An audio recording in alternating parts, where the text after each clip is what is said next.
มันมาวันห้าที่หนึ่งนี่เขาสิได้ทับมันบ่วันห้าที่สองนี่ยานสองมันบ่เห็นมันหกนะวันห้าที่สามนี่ขึ้นอยู่กับเฮาว่าเฮาสิมีความสามารถสำใดสิได้ยิงมันหรือบ่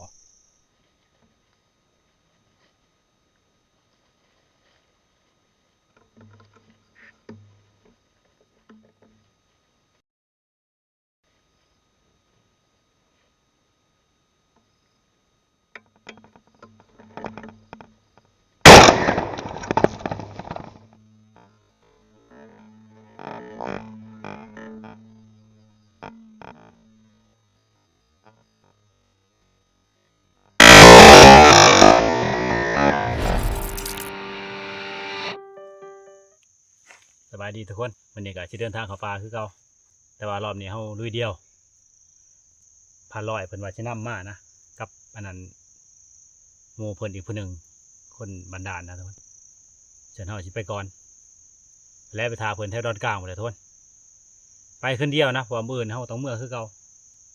เมื่องานดองพันบิดเพิ่นนะวันที่14นี่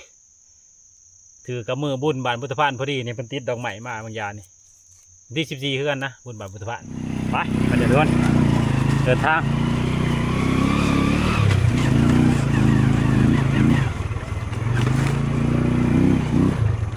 ปลาลอยน้ำมาพอแล้วมาแรงพอแล้วมือที่เอาผ้าเมียไปทุกคนบื้นขึ้นบนสูงๆนี่เลยนะเพราะว่าให้อาจารย์อยู่บนนั้นก็เลยตัดขึ้นนี้เลยอันนี้เขาจะไปขึ้นทางนั้นทุกคนบนสูงนะทางนั้นขึ้นไปหันบนนี้สูงใบตอกเริ่มปงหมดแล้วเอาจอดวันนี้เลยทุกคนนี่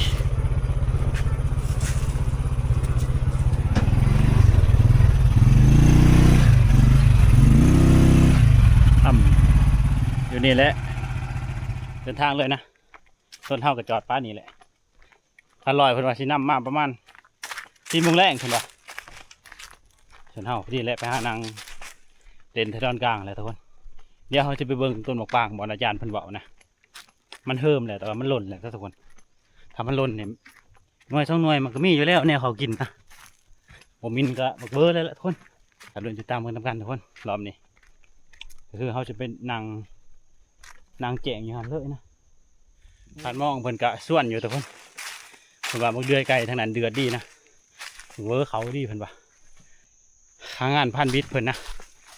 ไปปลางานเพิ่นกับบ่ได้นะทุกคนเคยกินน้ำกันเลยว่าชนิดกันนะวันที่14นี่งานเพิ่นวันนี้กับวันที่12นะก็คือเอาคืนผู้คืนเดียวทุกคนมื้ออื่นนี่ลงนะวันที่13บางทีอาจจะลงวันที่14ตอนเสาร์ลงแต่เสาร์นะลงสถานการณ์คือกันบางทีขันมานก็ลงมาแรงเลยไปเดี๋ยวไปเบิ่งกบตกโบกอีกทุกคนแต่ว่ามันตกโบกพอได้ซอยมันขึ้นตะโบกอีกเพราะว่าเขาเอาแล้วเลาะบางอย่างนี่ทีนี้แหละอันนี้พ้นตกแล้วเขาไปได้มาเบิ่งได้โบนี่ดิน้ำเต็มโบนี่ก็บ่มีนะโอ้ยหยาบปุ๊โอ้นี่เขาหูทุกคนนี่นะหูเว้ยที่ลองขุดทุกคนพอได้แกะข้ามเขานะเบิ่งก่อน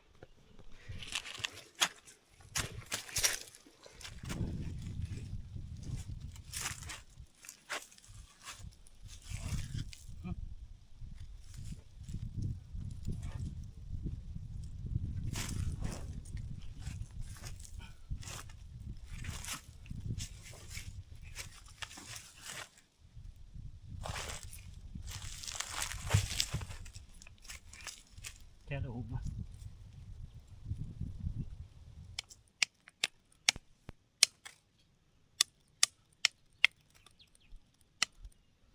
สิได้อยู่บ่หยาบตัวนี้แต่คือสิได้อยู่บ่ดิ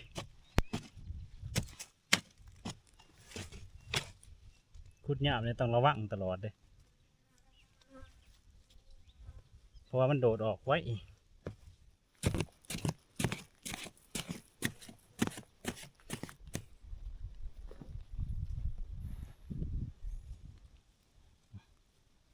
มันก่อนนี่มันก่อน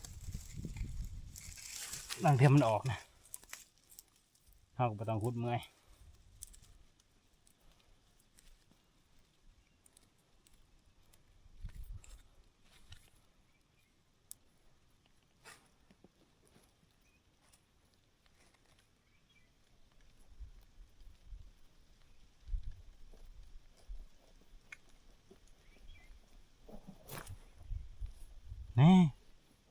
นี่ทุกคนเรียบร้อยนี่ได้แล้วเรียบร้อยทุกคนเห็นป่ะนี่คือตัวหยาบทุกคนไปทำบุคุดก็บ่ได้ว่าสิพักผ่อนกินข้าวอยู่นี่บ่ได้พักผ่อนซ้ำนะฝนสิตกแหละโอ้ขึ้นมาแล้วไปพอแถวนี้บ่มีถ้ำนะทุกคนขึ้นไปพุ่นคันตกก็ตกห้ำแถวทางยังพอได้โซนถ้ำแถวนั้นนะกินอยู่ถึงพวกโอ้น้ำห้วยน้ำห้องนี่กะเต็มเลยทุกคนนี่ปลาก็ขึ้นมาเลยปลากังนี่เราจะลองตัดขึ้นนี่ทุกคนทางเข้าทีมใหม่นะหันไก่คันมันมีต้นมะปรางอยู่นี่ทุกคนเขาจะขึ้นไปเบิ่งว่ามันหมากหรือจะได้ถ้าเกิดว่ามันหมากนี่เขาจอบเบิ่งแต่ถามมันสุกอย่างเดียวนี่ถ้ามันบ่หมากก็แล้วไปแถวนี้มีแต่กุ้งมะปรางเบิดทุกคนจ่ายตัวนี้ตัวมะปรางถ้าเขานี่บ่มีรุ่นเขาล้อคะแนนะมีแต่บัก80 โลขึ้นไปรถใหญ่ตัวนี้ทางมินอยู่นี่นะโพแป้นกระดาษตัวไปนี่แจ็คจิมาแต่ทางใดนะทำอยู่บนก็มีนี่แล้วก็ทำอยู่บนก็มีเจ้ามันจะอยู่ทำตัวไรนี่ทางมันมากินหมากอันนี้ทุกคนหมากตูมคืออะไรนะนี่นี่ได้แขวมันกัดขาวๆโอ้มินในรีทุกคนนี่ห้อยมันกัดหมากปางตัวนี้พี่อับนะแต่ว่าไม่ทันสุกทุกคน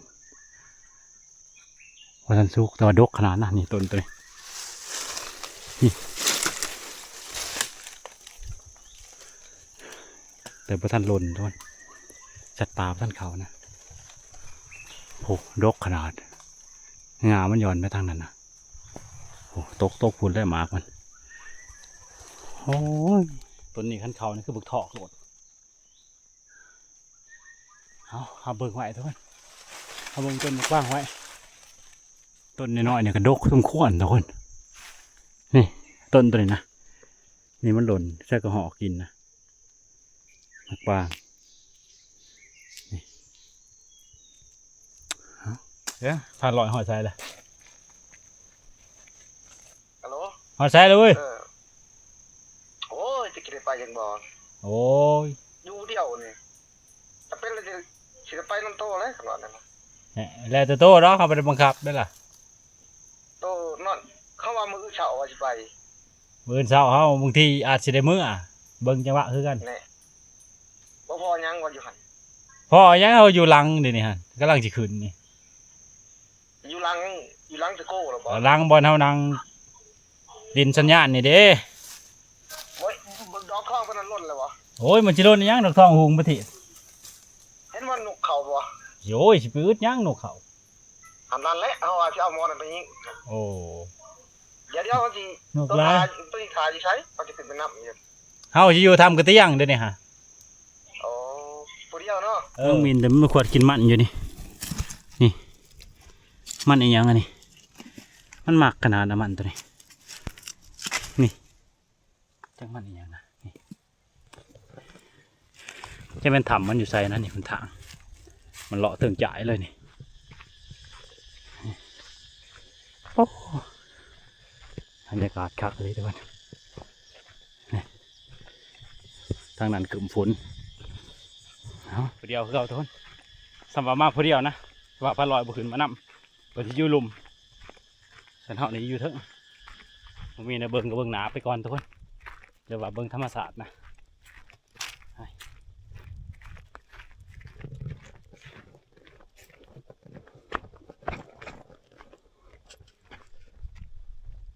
นี่ 2ตัวนะนี่ตัวนี้ตัวหนึงไข่มันวะแท้นี่ ยันเพิ่นมีไข่นี่นี่ส่งเอา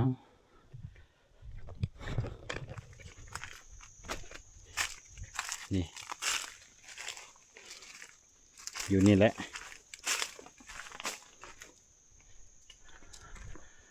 โอ้มุงพันลอยเพิ่นกับปลาไว้นี่นะเอาไปกินข้าวจังสิไปทวนนี่สิไปดักนะเอาเครื่องมาไว้นี่เพราะว่าย่านฝนตกทวนยามนี่อย่าเสือใจฝนนะยามนี่พวกเหมือนมากเลย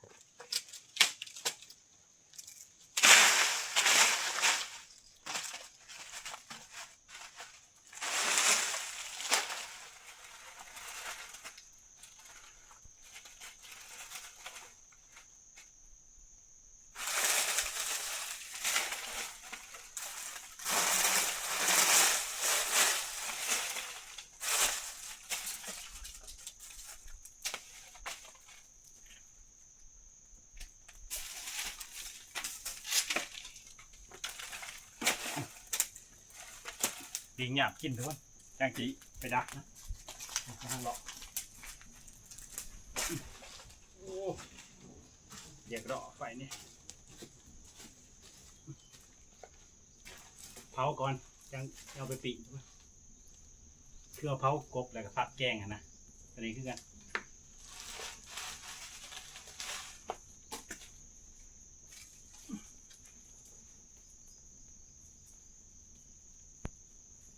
ต้องขึ้นมาคั่วอยู่เทิงทุกคนเพราะว่าน้ำโบกนะอยู่ลุ่มบ่มีน้ำขนาดว่าตกวันนี้นี่ทุกคนแดด2 มื้อนึงโบกเบิดเราหลุดแมลงทุกคนโบเวอร์กับมินแล้วแมลงนี่แนวหนึ่งนะคิดว่าทาเกลือ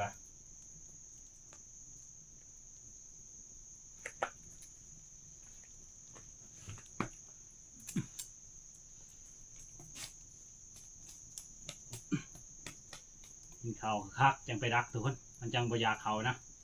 อยู่เจ๋งหันเลยได้บ่ได้จังว่ากัน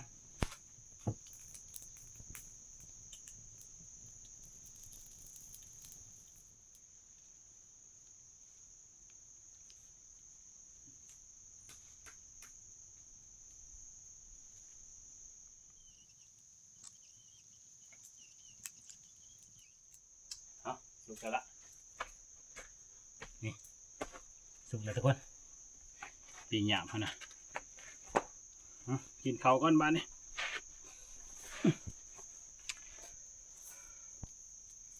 นี่ทุกคนโอ้ยปีหยาบเบิดเท่านั้นทุกคนแสบเลย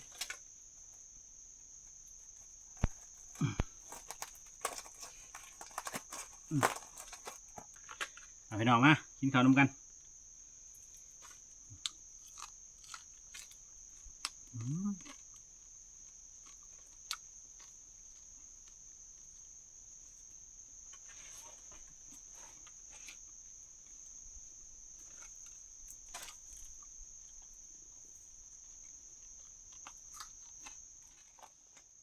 มา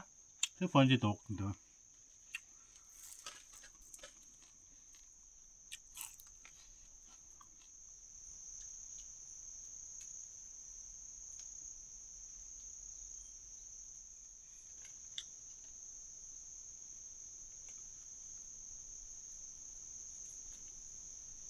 ทำตัวนี้ไม่เคยมีประวัตินะทุกคนทำตัวนี้มาดิ้นเขาเรากันนะขันบอลได้ถึงเป็นบอลเขาเราก็คือทำมะเขืออยู่ลุมนะนานกับทำล้าบอลเขาอยู่กับเมียกับพันใหญ่มีประวัติทองทำเนี่ยที่อยูนี่บ่มีนะมาดิ้นเขาเอามาดิ้นไรว่าทำตัวนี้จังสันจังทีบ่มีนะมีแต่พอได้มานอนกับว่าคักทำตัวนี้ทำที่นอนรับพันดีแต่ว่าบ่ค่อยมานะทำตัวนี้ชุดได้เห็นบ่เคยได้ท่านใหญ่นอนอย่างนี้ ทำมะเขือก็ทำลาได้นะทุกคน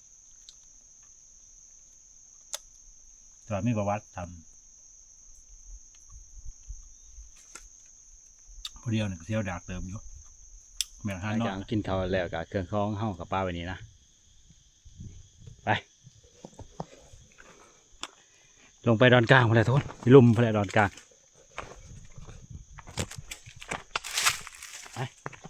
ถ้ารุ่นน้ำกันทุกคนมาแรงนี่ภาษีมียังมานะว่าจะเฮาสิเพาะยังนี่หอยมันนะนี่มันลงมาดุดบาง2 มื้อ3 มื้อเนี่ยทุกคนนี่เพราะยันมื้อที่อาจารย์เพาะนะนี่เลาะหวยเลาะห้องนะไปขันนี้มีรุ่นอยู่โอ้แต่น้ำมันดูดแตกทีบทุกคนมันดูดเลาะกินนี่ทำพิมพ์หวยนี่เปิ้ลเอามาแรงมีรุ่นทุกคนอย่างหน่อยบ่ได้ยิ่งหรือบ่ได้ทับมันนี่เข้ากับจิตายพี่น้องได้เห็นนะอย่างหน่อยก็ได้วิดีโอให้พี่น้องได้เห็นก็ยังดีนะถึงสิบ่ได้โตมันกันเอาไปแต่ว่าเสียอย่างหนึ่งนี่ล่มเลยทุกคนล่มมันแห้งนะมันพังรหัสบ่ได้ทุกคนแต่กับมันก็สิติดกินเฮาง่ายนะล่มนี่ถ้าเราอยู่แต่ล่มก็ไข่ยันมันมาแบบเนื้อกว่าเฮาอันที่เนื้อล่มมันก็เบิดชิดแต่แล้วค่ะมันมาเนื้อล่มเมื่อนั้นนะพ่อเห็นกระปูอยู่นี่แรงมันเขาไปพุ่นเลยแต่ว่าห้อยมันดุดไปพุ่นนะทุกคนมันดุดไปพุ่นไปอย่างมันมากมาแล้วกันสิขามนี่แหละมันเคยขามอยู่นี่นะมานี้นี่ผ่านในเขาดอนก้างมานี่บอลผ่านมองไว้จิตาบังหันมันมานี่แล้วทุกคนในเดินนี่มานี่เหมือนสลาวมันจะเขาดอนกลางดอนตัวนี้นะเดี๋ยวเราจะเลาะเบิ่งมักบางก่อนเวียนเลาะไปนี่หาเจเบิ่งนั้นถ้าเกิดบ่เห็นเบิ่งนั้นเราจะมานั่งสนเบิ่งนี้บอลมันเคยไปแต่ทุกคนเพราะว่ามันเขานี่แล้วมันไปหิมเบิ่งนี้มันไปพุ่นนะเอาบุญมาแดงนี่แหละทุกคนนี่ลีทุกคนมันมานี่ลีนะนี่ห้อยนี่ไปนี่อย่างนี้เลยแล้วเขาดอนกลางนะที่เขาอ่านแบบเป๊ะเลยแต่ว่ามาเท่ามันดักนี่ที่มันบ่ได้มาเหมือนเขาหนังนะนี่ใช่เขานี่แหละนี่หอยมันไปนี่แหละในเดินเลยผ่านมองว่าจะทับอยู่นี่แหละแล้วเพิ่นก็มาผูกอูนอนอยู่ต้นบกตัวนี้ต้นต่ำๆเดี๋ยวใช่เขานี่แล้วโค้งเลาะตามหิมมาเลาะเบื้องบางใหม่แล้วก็โค้งเบื้องนั้นนะไปปลาทุกคนหมักบางสุกแล้วทุกคนฝนสุกแล้วปลาเบิ่งเขาไปเบิ่งก่อนนี่มันดุดแถวนี้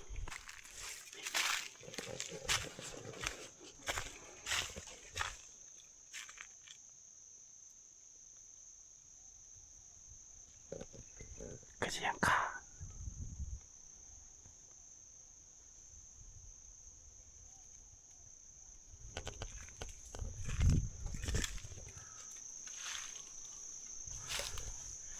นี่ต้นมันต้นนกบ้างนะสุกหุ่มไปเลย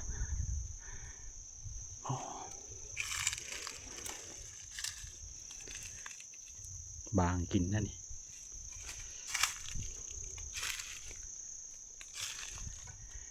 เดี๋ยวจะเข้าไปเบิ่งก่อนทุกคนนี่เข้ามานะนี่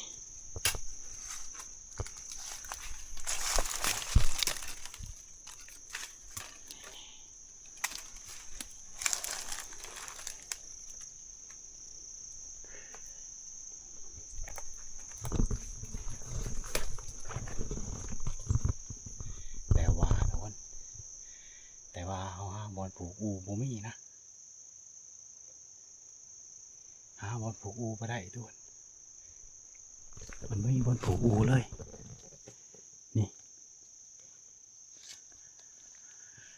ถ้าว่ามันเขามันจะมาแต่ทางนี้ก่อนทุกคนมันจะมาแต่ทาง6ก่อนแน่นอนนะนี่มันจะมาแต่ทางนี้นะ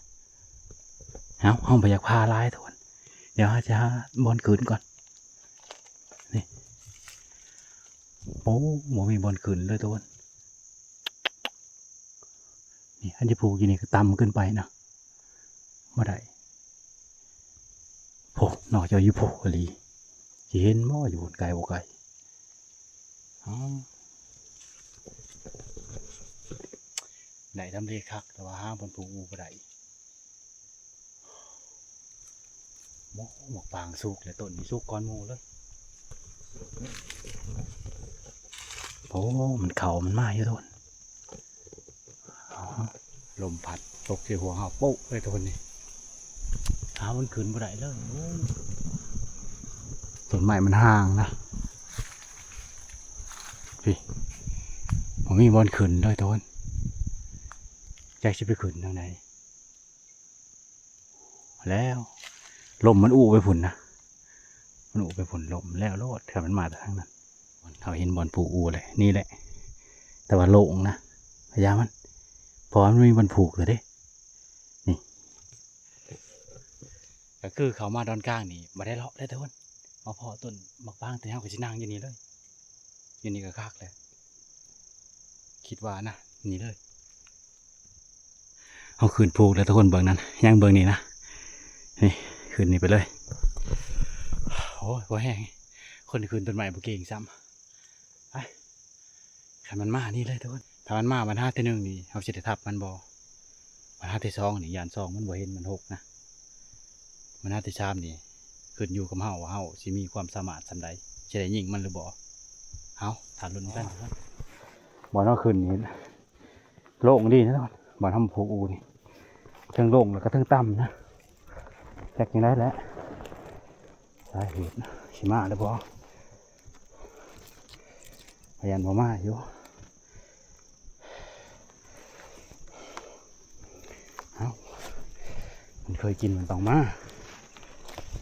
อีกอย่างกับมักปางตัวชุกก่อนหมู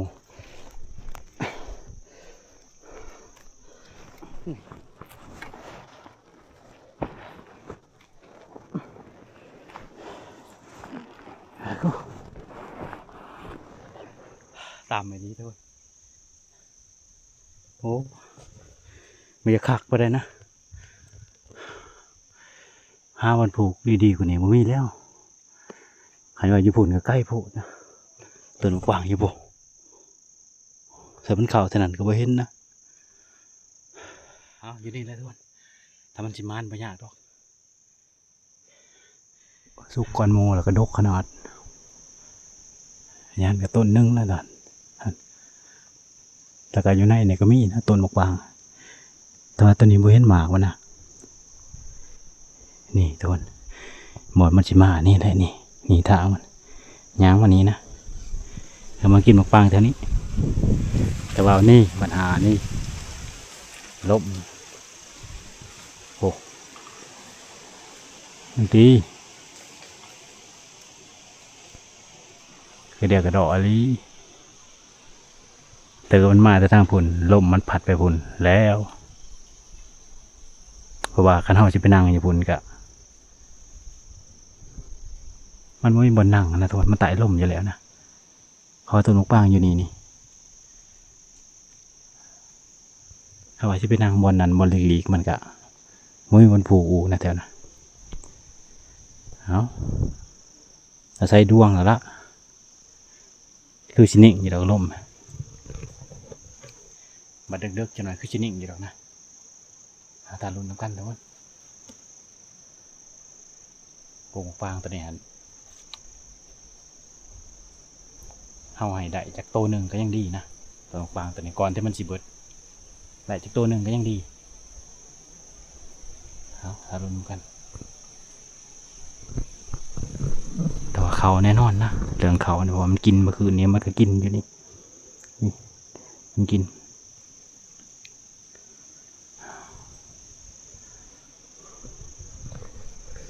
อาจจะเขาเด็กนะทุกคนเพราะว่าเพื่อมันจะคืนมาแต่หัวผู้อาจจะเขาเด็กนะแต่หัวค่ำเนี่ยถ้าเกิดไกลมากเขาจะยิงไกลเลยทุกคนเขาจะยิงไกลเลยแต่ก็เบิ่งสถานการณ์กันนะ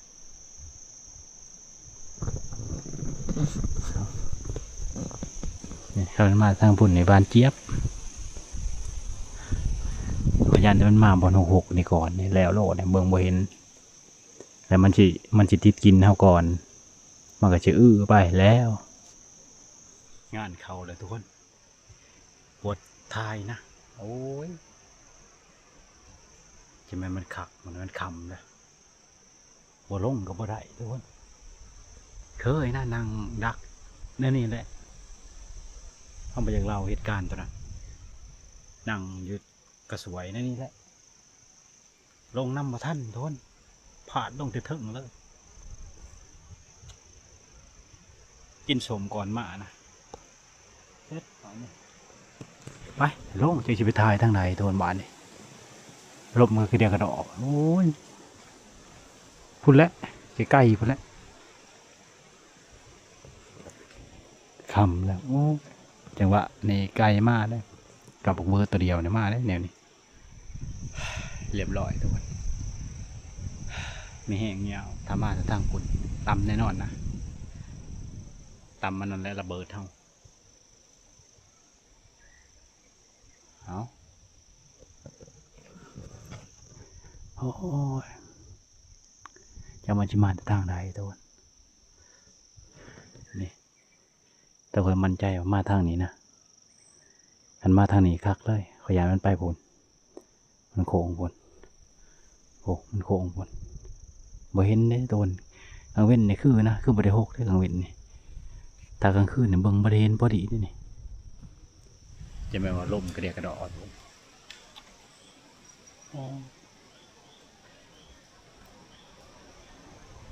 พยันตะมินแล้วทุกคนสิเข้าก่อนมาแลงนี่เบิ่งทางมินมานี่มาแต่บนทางมินนะทุกคนมาโปโลเดี๋ยวนี้โหลดมินนี่คำนาฮันมันมานะนี่ในทางมินเนี่ยนี่โอ้เบิ่งจังหวะกันทุกคนคันว่าอันนั้นเขาก็สิทับเลยนะมินเนี่ยก็ได้ถือว่ามีคือคอกคือแขกแถวข้างๆเนี่ยเขาก็บ่ทับนะเธอว่าเงียบกิ๊บได้ยินแต่มันมาเขาก็สิทับเลยมินต้นตัวนี้เชื่อว่าท่านมีผู้ใดเห็นทุกคนมีเฮาเป็นคนแรกนะเห็นนี่อีกอย่างมันก็กำลังเขากินต้นเพราะว่ามันกำลังสุกนะพอดีแล้วเขาจะมาเวียนเลยทุกคนต้นตัวนี้เขาสิบป้านะเขาจะขึ้นมาจอบเลยตอนนี้ก็6 โมงเลยเมื่อแต่ได้นี่แต่ว่าลมโอ้แห้งคำแห้งโอ้เดี๋ยวลมแดดลมว่าเห็นก็เล่นมาตัวเดียวนะโหดว่าลม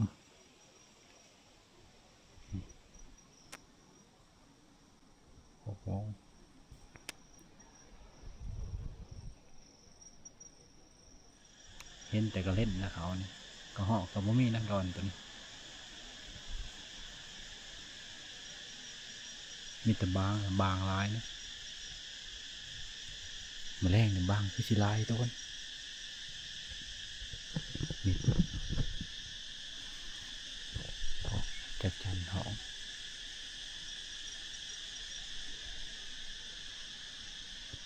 บางบินเขาละ2 ตัวนะอะไร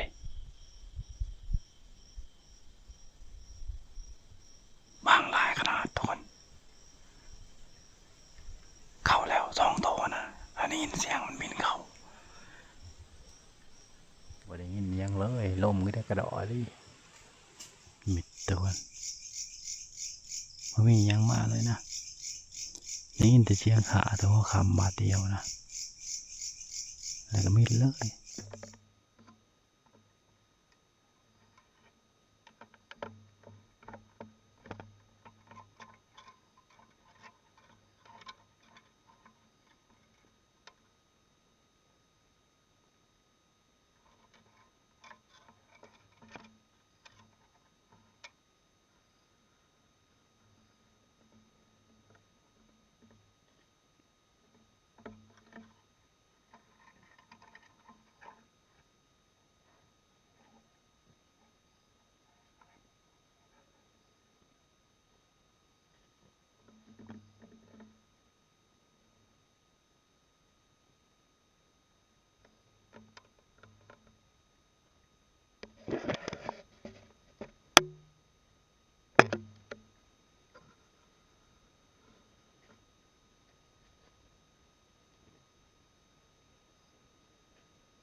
แล้วทุกคน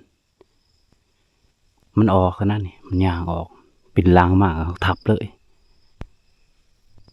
สงสัยว่าถือนะโอ้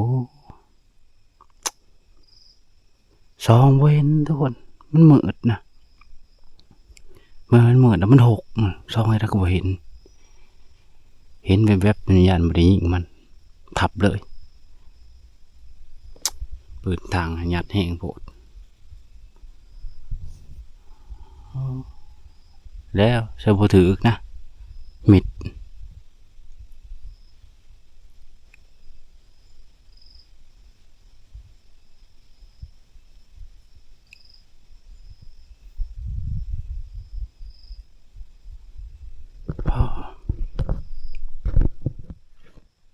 สุดแซ่บบ่ถือตะโกนโอ้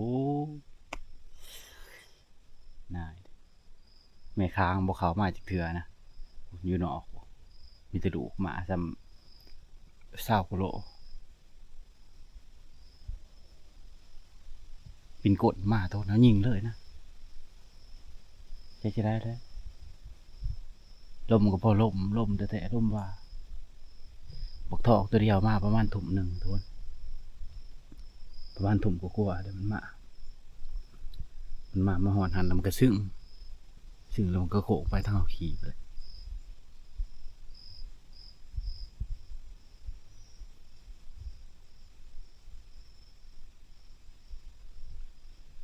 แล้วบดสิทธิ์ตัวเดือดทับกับบ่ได้มันกูโอ้ตัวหมกป้างตอนนี้หัวขนาดตัวนอนแป๊บนึงปุ๊บทอดไปหนึ่งปุ๊บแบบถ้านอนตะบิดนี้มันเอามือมาสุกหัวเห่าตัวเป็นคือฟันนะมันเอามือมาสุกหัวเห่า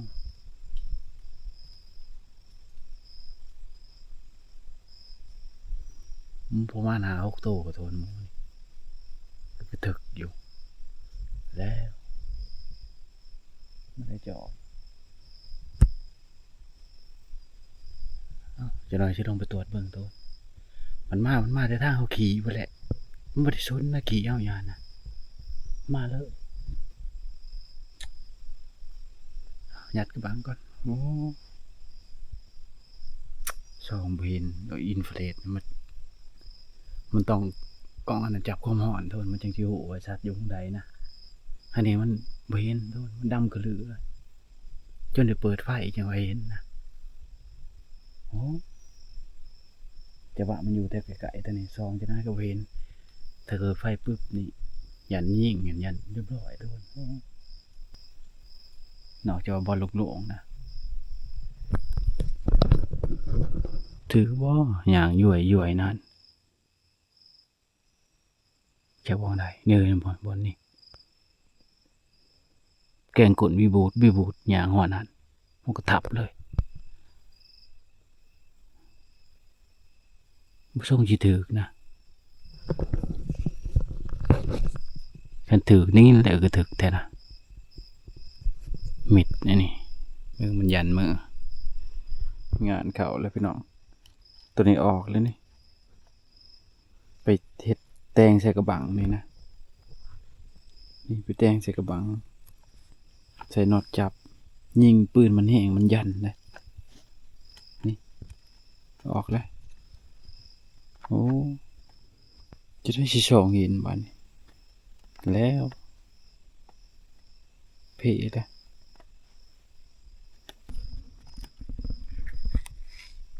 ฮะแล้วเพลแล้ว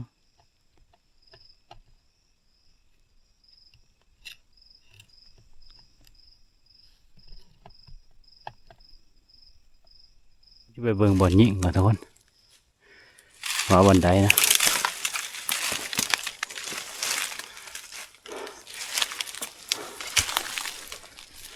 บ่อนยิงก็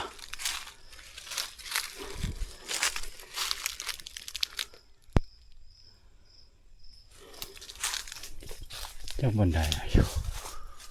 ฮันฮับโอ้ยฮัน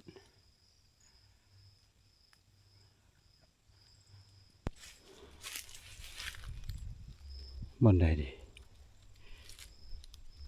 มาจืดได้บ้านมาถือพี่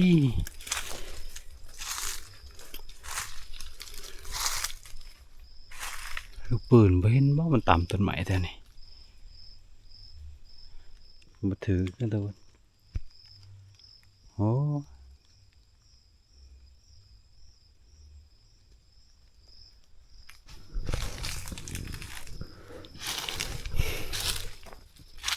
ได้กิน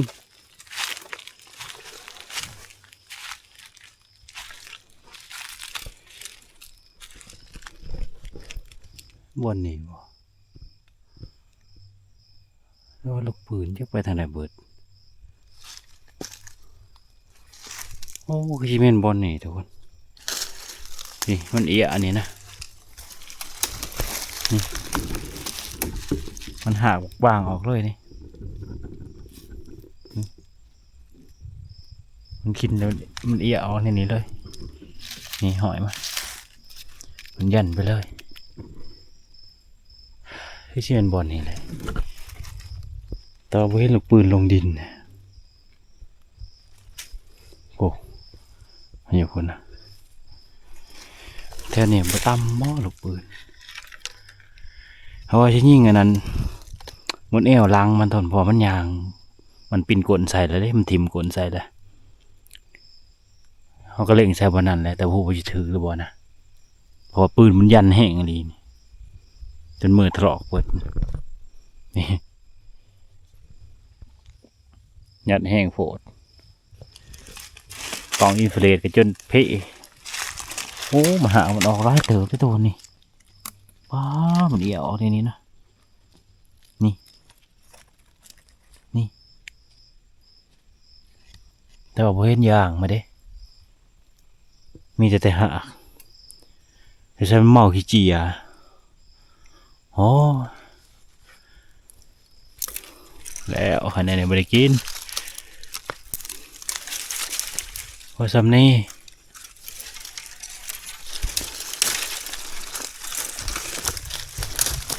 นำเบิ่งยางมันก็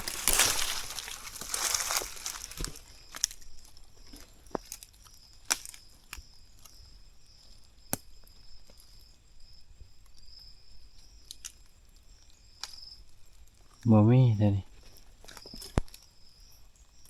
ย่างเยิงก็บ่เห็นมีแต่ปวกลวงแล้วจะเห็ดโปรตีน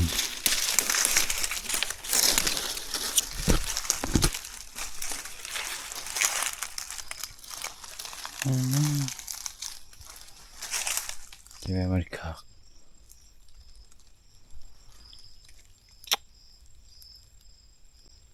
ลูกปืนก็ไปเห็นลงดินโอ้ยมันหักไปเลยทุกคนนี่ยันถือกูจักนี่นะ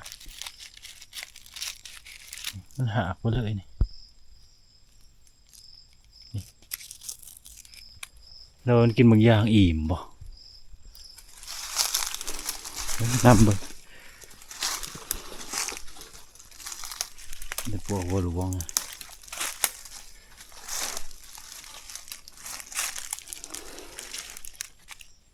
ตัวนี้ว่าแม่นนะตัวนี้ขี้กระตุก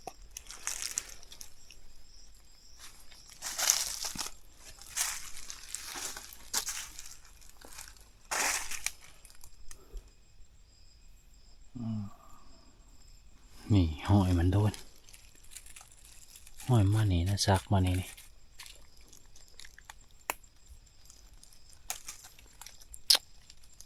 แล้วไม่ได้กินแต่คนเอ้ยขันแนวนี้แล้วรอดนี่กี่วันหน่อยเจ้าใหญ่เจ้าหอยวันนี้แต่บ่ฮู้ว่าสิแม่นตัวเขายิงหรือบ่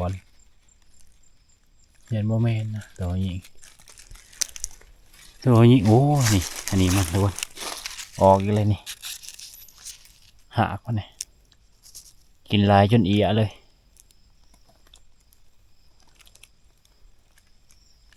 โอ้หอยนี่ใหญ่วันได้ทุกคน มันน้อยๆเนี่ยหอยนี่ถ้าเบิ่งตอนเขายิงก็ยังน้อยๆนี่ปินลังใส่บ่ได้กินไปแล้วจ่อยกันแนวนี้ฮะ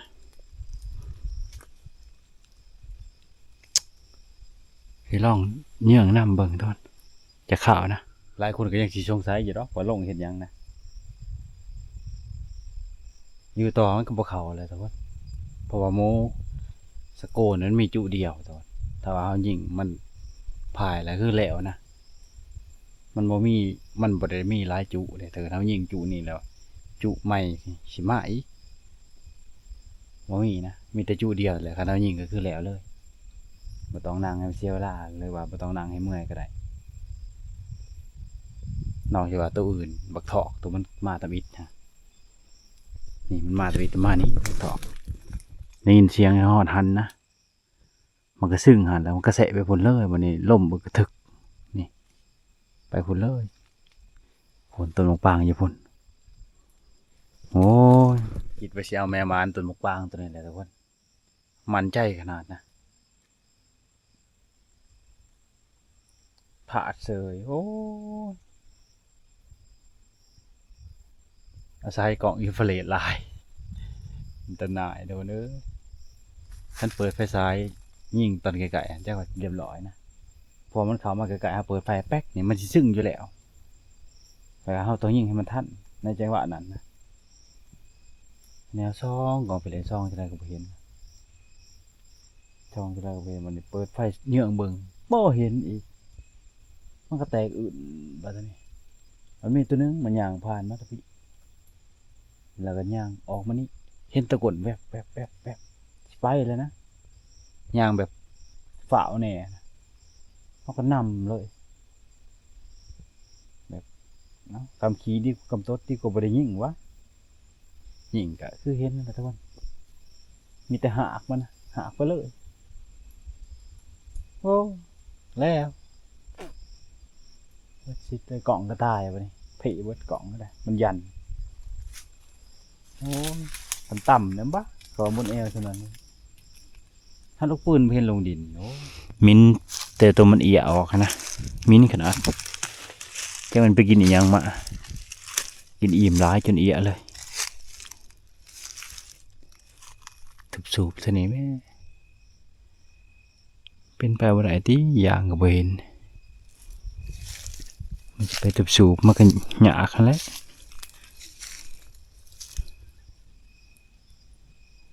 เห็นอย่างใครได้ยันถือแล้วหมูตัวนี้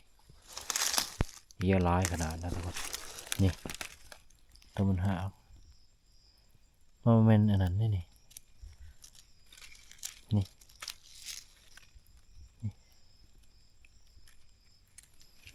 โอ้ตัวนี้แห้งขักแห้งออกลายนี่มันเป็นอย่างอีออกลายนี่น้ำลายมาถ้าว่าเขาแปลกแต่ว่าเห็นลูกปืนจะไปลงใส่งงกันนะยิ่งบนนี่นะ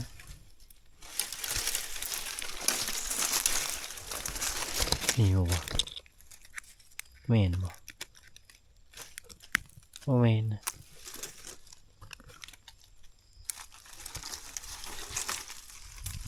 บ่เมน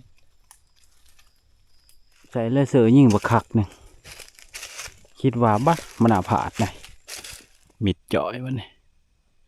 จะลงไปทางใดชัวแห้งหน้าเหานี่ชัวคักอีหลีมันอักเฮาอยู่นี่ทุกคนจำไปทางไหนล่ะเจ้าเฮายิงถือแล้วไปจักแล่นมาทางนี้ทุกคน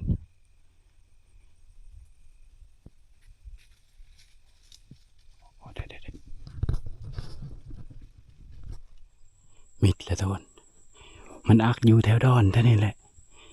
เฮ้คือบ่เฮ้หมูตัวนี้ใกล้ๆตัวซองเวนนะเจ้าตัวถือ ตัวหญิงถือบ่จักแต่มันไปหลายโตแต่ตัว2-3 โตเลย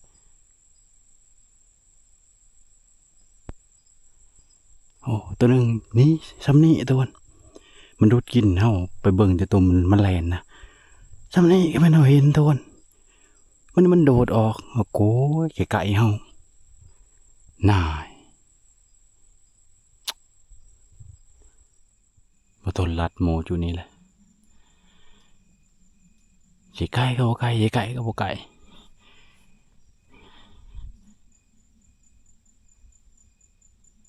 โอ้อยู่ถึงตัวหนึงทางพี่2 โตมันกินบักแตะอยู่ถึงในต้นโคมบ่เป็นใจนะโคมเฮามันดับนี่เปิดกระคักมันยับดับโหแป๊กขึ้นบ่ได้มีแต่นี่สวยนะเครื่องคล้องสิปลาก็บ่ได้ยันบ่จือบอลปลาอีกถือไปนำถือข้างนอกนี่โอ้ไปจากอู่ทางหลังนี่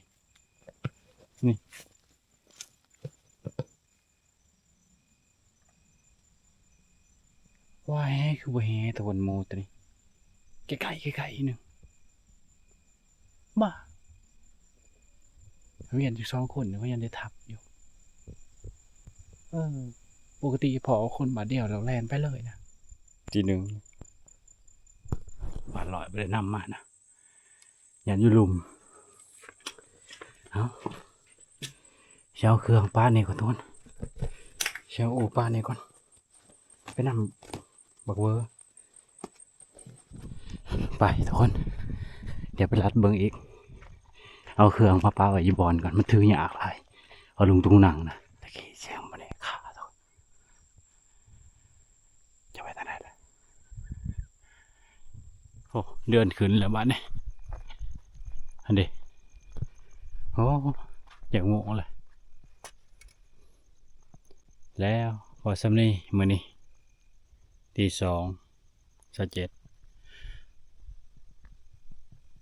ไม่ดีกี่ยังไปหานอนอันใดแต่ก็คิดว่าน่าสิถือตัวอาจจะถือกดมันนะเพราะว่าน้ำลายมันโยดไปเลยเอียไปเลยนะคล้ายๆว่าหักไปเลยโอ้จะได้แต่เราเห็นอย่างนะถ้าว่าชิ้นยิงอันนั้นมุนแอวมันตัวแถวสะโพกมันนี่ความเป็นลังมานะไปใส่ก้นมันนั่นแหละมันไม่มีทางเลือกเลยมันไปเลยมันหกเสือที่จริงมันก็บ่ได้6 ทนถ้าเกิดกลางวันในซองเห็นหมดนะแต่กลางคืนนะซองลงไปนี่6บ่เห็นข้อยเชื่อว่ากล้องอินฟราเรดอาจสิจับได้นี่ทุกคนแต่ว่าเฮาบ่เห็นนะเฮาก็เบิ่งคักก็ได้ในกล้องอินฟราเรดซองเบิ่งคักเลยเห็นแต่ผลหมายติงปั๊บแต่บ่เห็นหนูนะบางคนก็ยังสิสงสัยอยู่เนาะว่าเป็นหยังคือไปนอนในต้นมะปรางเลยโทษบ่หานไปนอนแล้วโทษอยู่หั่นนอนงีบลงไป3 เทื่ออ้ำเบิด3 เทื่อโทษมะปรางตัวนี้ตะบิดนี่มาสู่ครัวเฮานะเฮานอนตะบิดนี่มาสู่ครัวสุกตื่นแม่บักนี่